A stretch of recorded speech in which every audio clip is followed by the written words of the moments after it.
11 अक्टूबर को international day of the girl child के तौर पर मनाया जाता है, ताकि समाज में बेटी बेटा के बीच किए जाने वाले भेदभाव के बुरे परिणामों से लोगों को अवगत कराया जाए तथा बेटी की शिक्षा, स्वास्थ्य, मानव अधिकार आदि के बारे में जागरूकता लाई जाए।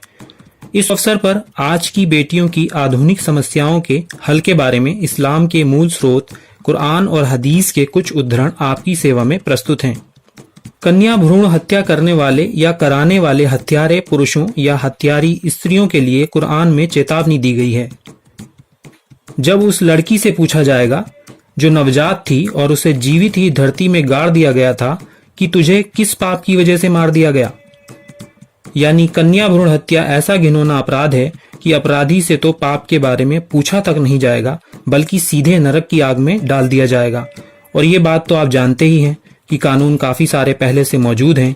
इसके बावजूद कन्या भ्रूण हत्या कम नहीं हुई है और मुसलमानों में कुछ खराबियां होने के बावजूद ये पाप ना होने के बराबर है। इसका कारण पारलौकिक जीवन पर विश्वास है कि इस जीवन में अगर सजा से किसी वजह से बच भी गए तो मरने के बाद तो बचना असंभव है।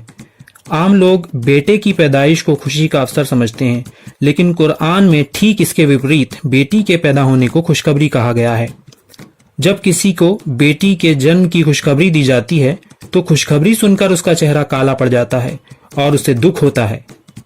ईश्वर के अंतिम दूत मोहम्मद सल्लल्लाहु अलैहि वसल्लम ने बताया कि अगर किसी के यहाँ बेटी पैदा हो और वह उसे मारे नहीं बल्कि उसे पाले, उसे अच्छी शिक्षा दीक्षा दे, बेटों को उस पर वरीयता न दे और उसका अच्छा घर बसा दे तो अल्लाह उसे जन्नत देगा।